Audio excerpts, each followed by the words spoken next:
My name is Kajal and I welcome you all to Castrology. आज हम बात कर रहे हैं दिवाली की तैयारियों के बारे में। तो दिवाली की तैयारी आप लोगों को धनतेरस से पहले ही कर लेनी चाहिए ताकि हम एक साफ सुथरे घर में लक्ष्मी जी का स्वागत कर पाएं, लक्ष्मी जी की पूजा कर पाएं। उसके लिए आपको क्या क्या तैयारी करनी है हम इस वीडियो में वही जानेंगे। उससे पहले मैं आपको बता दूं कि धनतेरस इस बार साल 2022 में 23 अक्टूबर यानी कि संडे को मनाई जाएगी। हालांकि त्रयोदशी तिथि 22 अक्टूबर की शाम से ही स्टार्ट हो जाएगी, लेकिन ये मनाई 23 अक्टूबर को जाएगी। क्यों और बाकी त्योहार किस किस दिन मनाए जाएंगे उससे रिलेटेड मैंने एक वीडियो बनाया है, उसको मैं यहाँ लिंक कर दूंगी, आप उसे जाके ज़रूर देख लीजिए ताकि आपको मुहूर्त पता लग जाए कि दिवाली पे कौन कौन से मुहूर्त हैं पूजा करने के लिए, ऑस्पिशियस मुहूर्त, और इसके साथ ही कि कौन सा त्यौहार कौन से दिन मनाया जाएगा। जैसे गोवर्धन किस दिन है, भाई दूज किस दिन है, तो आप इस वीडियो को जाके देख सकते हैं। तो चलिए हम जान लेते हैं कि इस धनतेरस से पहले हमें अपनी दिवाली के लिए क्या क्या तैयारी करनी है। नंबर 1, सबसे पहले आप अपने घर को अच्छे तरीके से साफ कर लीजिए। उसके लिए क्या करना है, आपको अपना टूटा फूटा फर्नीचर ठीक कराना है। अगर वो खराब है, उसमें से आवाज़ आ रही है, वो ढीला हो गया है, वो खराब हो गया है, सील गया है, तो उसे ठीक कराइए, उसकी पॉलिश कराइए, उसे रिपेयर कराइए, जहाँ पे ऑयल वगैरह डालना है वो सब डाल के उसे ठीक कीजिए। जब मैंने रिपेयर की बात की तो इसका मतलब आपको वो चीज़ें भी रिपेयर करानी है जो कि आप डेली यूज़ करते हैं। जैसे कि आपको अपने कपड़े अगर फटे पुराने हैं और उन्हें रिपेयर कराना रहता है तो आप उन्हें रिपेयर करा लीजिए। आप अपनी जो वॉल क्लॉक्स हैं अगर रुक गई हैं तो उनको ठीक कर लीजिए। आप अपने हाथ में पहनने वाली घड़ियाँ उनमें सेल डलवा लीजिए। अगर आपको यूज़ नहीं करनी है तो आप उन्हें डिस्कार्ड कर दीजिए। अगर आप अपने बाथरूम में टूटा हुआ शीशा देखते हैं तो उसे एट दी अर्लीस्ट बदलवा दीजिए। टूटा हुआ शीशा वास्तु के हिसाब से बहुत ज़्यादा नेगेटिविटी लेके आता है और उसके अपने अलग वास्तु दोष के प्रॉब्लम्स आपको झेलने पड़ेंगे। अगर आपके बाथरूम में नल बह रहा है, कहीं पर भी अगर आपके घर में नल बह रहा है, अगर उसमें लीकेज है तो आप उसे एट दी अर्लीस्ट ठीक करें, क्योंकि वास्तु दोष भी लेके आता है और ये फाइनेंशियल प्रॉब्लम्स भी क्रिएट करता है। आपके जो पुराने फुटवेयर हैं उनको आप डिस्कार्ड कीजिए। जो यूज़ नहीं हो रहे हैं, जो ख़राब हो गए हैं, जो मिसफिट हैं, उन सबको हटा दीजिए और अपने शू रैक में जगह बनाइए। इसके अलावा जितने भी आपके पास पुराने डब्बे, ढक्कन, खराब चीज़ें, जैसे कपड़े हैं आपके पुराने, इन सब चीज़ों को आप डिस्कार्ड कर दीजिए। अपने घर में रूम बनाइए, अपने घर में जगह बनाइए नए सामान का, नए इमोशंस का, नए फीलिंग्स का, पॉजिटिविटी का, क्योंकि इन सब चीज़ों में नेगेटिविटी का वास होता है। तो जब तक हम इन्हें नहीं हटाएंगे हमारे घर में पॉजिटिविटी नहीं आएगी। हमारे घर में पूरी एक इस तरीके से समझिए कि एयर सर्कुलेट होनी चाहिए। तो आप जितना कम सामान कर देंगे, जितना भी आपका सामान यूज़ नहीं होता है उसे डिस्कार्ड कर देंगे, उससे आपके घर में पॉजिटिविटी बढ़ेगी। इसके अलावा बहुत इंपॉर्टेंट है कि आप अपने घर का मेन गेट बहुत ज़्यादा साफ सुथरा रखें। साफ सुथरा मतलब सफाई तो होनी चाहिए, एट द सेम टाइम वहाँ पे कोई भी क्लटरिंग नहीं होनी चाहिए। मतलब वहाँ पे कोई टूटे फूटे बर्तन पड़े हों, कहीं आपने ढेर लगा दिया हो कि यार रद्दी रखी है इसके बाद हम बेच देंगे,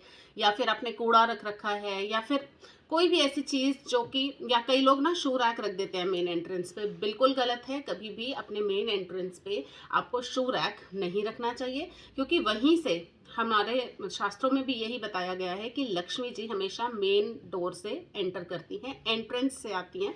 तो हमें एंट्रेंस बहुत क्लियर रखना चाहिए। वहाँ पे आप कोई पौधे सजा सकते हैं, वहाँ पे आप दिए जलाते हैं, तो वहाँ पे शू रैक बिल्कुल नहीं होना चाहिए। और भी जो क्लटर्ड आइटम्स हैं बिल्कुल नहीं होने चाहिए, उन्हें आज ही आप हटा दीजिए। अगर आप दिवाली पे नए क्लोथ्स खरीदते हैं, आपके यहाँ रिवाज है या आपको गिफ्ट मिलता है, तो मेक श्योर कि आप दिवाली की पूजा इन्हीं नए क्लोथ्स को पहनकर करें। इन नए क्लोथ्स में से आपको जिन कलर्स को अवॉइड करना है वो है black, brown and blue. Lakshmi ji को कलर्स पसंद है, ऑस्पिशियस कलर्स, जैसे उन्हें येलो, रेड पसंद है, उन्हें पसंद है ग्रीन, उन्हें पसंद है पिंक। तो आप इन कलर्स के क्लोथ्स पहनिए जिससे कि लक्ष्मी जी खुश हो जाएं और आपकी पूजा का कई गुना फल आपको मिले। अब सबसे इम्पॉर्टेंट है कि जब आप किचन की सफाई करें तो किचन की सफाई करते हुए आपको 3 इम्पॉर्टेंट चीज़ें हैं जो बिल्कुल ज़रूरी हैं साफ़ करनी। सबसे पहले आपका स्पाइस बॉक्स आपको ज़रूर साफ़ करना है। उसमें जो डब्बियाँ होती हैं उनमें से वो पुराने वाले मसाले निकालिए, उसको वॉश कीजिए सुखा के, और उसके बाद आप उसको दोबारा से यूज़ में लाइए, उसके अंदर मसाले भरिए। तो स्पाइस बॉक्स पहली चीज़ हो गई। दूसरी चीज़ इंपॉर्टेंट है कि आपको जो आपका फ्रिज है वो क्लीन करना है, ऊपर से नीचे तक, अंदर से बाहर तक सब कुछ क्लीन कर दीजिए। जितना भी पुराना सामान है, अगर उसके अंदर कुछ ख़राब हो रहा है, उसके अंदर कोई प्रॉब्लम है, सब कुछ ठीक कराइए और उसको साफ़ करने के बाद ही यूज़ करने में लाइए। थर्ड चीज़ है कि आपको अपना सॉल्ट बॉक्स और अपना शुगर बॉक्स जिसमें भी आप स्टोर करके रखती हैं वो ज़रूरी है साफ़ करना। तो आपको अपना स्पाइस बॉक्स क्लीन करना है, आपको अपना फ्रिज क्लीन करना है और आपको अपना शुगर एंड सॉल्ट कंटेनर भी क्लीन करना है। इसके अलावा आप सारे के सारे कैबिनेट्स क्लीन कर सकती हैं, जो भी आपकी पैंट्री आइटम्स हैं उनको क्लीन कर सकती हैं। गैस को साफ़ करना, रिपेयर कराना अगर ख़राब है तो बहुत ज़रूरी है। अगर ये सब ना हो पाए तो आप वहाँ पे जो सन चार्ज्ड वाटर में मेरे आपको पुराने वीडियोस में मिल जाएगा कि आप सूर्य की शक्ति से बनाया हुआ पानी, जिसमें ऐसा पानी जिसमें सूर्य की शक्ति है, उस पानी का छिड़काव कर सकते हैं या फिर आप गंगा जल का छिड़काव कर सकते हैं। इस तरीके से आपकी किचन क्लीन हो जाएगी और बहुत ज़्यादा मेहनत भी नहीं करनी पड़ेगी। इसके अलावा आपको क्लीन करना है अपना पूजा घर भी, जहाँ पर आप पूजा करते हैं, जहाँ पे भगवान जी की मूर्ति, चित्र सब रखे हुए हैं, पूजा की किताबें रखी हुई हैं। तो आपको ये सब क्लीन करना है। क्लीनिंग के टाइम पे ध्यान रखिए कि आप भगवान जी के वस्त्र या तो बदल दीजिए या फिर उन्हें धो के साफ करके उन्हें दोबारा पहना दीजिए। दूसरी चीज़, उन सबको नया तिलक लगाइए। तीसरी चीज़, आप जितनी भी पुरानी मूर्तियां हैं अगर वो खंडित हो गई हैं तो आप उन्हें बदल दीजिए। चौथी चीज़, इसी तरीके से आपकी जो पूजा की किताबें हैं वो भी अगर कहीं खंडित हो गई हैं, फटी पुरानी हो गई हैं, पढ़ा नहीं जा रहा है उनसे, उनकी बाइंडिंग खुल गई है, तो आप उन्हें प्लीज़ रिप्लेस कर दीजिए। पुरानी वालों को या तो आप किसी मंदिर में रखाइए या फिर आप किसी पेड़ के नीचे रख सकते हैं या फिर आप उनको किसी नदी के किनारे किसी मिट्टी में दबा दीजिए। कई लोग ऐसा भी करते हैं कि जो पुरानी मूर्ति, चित्र या किताबें होती हैं उनको अपने घर में किसी बकेट में, जो यूज़ ना आ रही हो बकेट, एक्स्ट्रा बकेट में पानी में डुबो के रखते हैं जब तक कि वो अच्छे से पानी में घुल ना जाए, और उसके बाद वो किसी भी नदी में उसको प्रवाहित कर देते हैं या किसी भी ऐसा वाटर बॉडी में, जैसे कोई लेक हो, पॉन्ड हो या फिर कोई रिवर हो, तो उसके आसपास वहाँ जाके वो उसको कर सकते हैं। आप कोई भी मेथड यूज़ कर सकते हैं अपनी पुरानी मूर्ति, चित्र या किताबों को डिस्कार्ड करने के लिए, लेकिन दिवाली से पहले, एक्चुअली धनतेरस से पहले, आपको अपने घर से ये सब पुरानी चीज़ें, क्योंकि ये चीज़ें नेगेटिविटी लेके आती हैं, इनको हटा देना चाहिए। अब हम बात करेंगे कि अगर आपको नई चीज़ें खरीदनी है तो आप कब खरीदें। नई चीज़ें हम लोग धनतेरस वाले दिन खरीदते हैं, के साथ हम लोग दिवाली की पूजा करते हैं।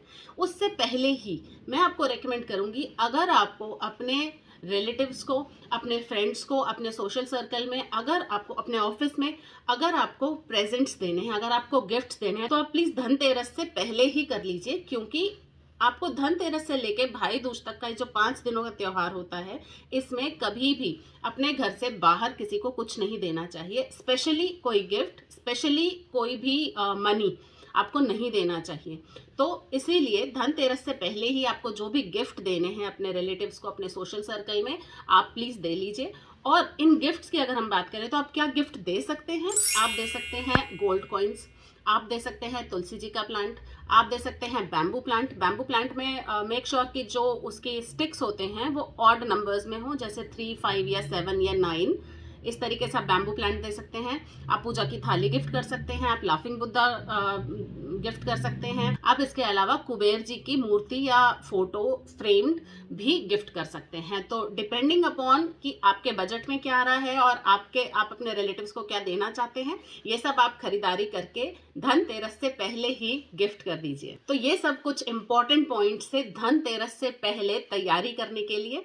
तो मैं होप करती हूँ आपको इस वीडियो से बहुत ज़्यादा हेल्प मिली होगी और आप यही चीज़ें फॉलो करेंगे कि धनतेरस आने से पहले ही गिफ्ट दे लीजिए, धनतेरस आने से पहले ही सब साफ सफाई कर लीजिए, धनतेरस आने से पहले ही हर तरीके से आप रेडी हो जाइए मेंटली और फिजिकली कि आप लक्ष्मी माता का बहुत धूमधाम से उनको वेलकम कर सकें और अपने जीवन में बहुत ज़्यादा प्रॉस्पेरिटी और हार्मनी को अट्रैक्ट कर पाएँ। मैं मिलूंगी आपसे अपने अगले वीडियो में। Till then, be logical, avoid superstition, follow astrology.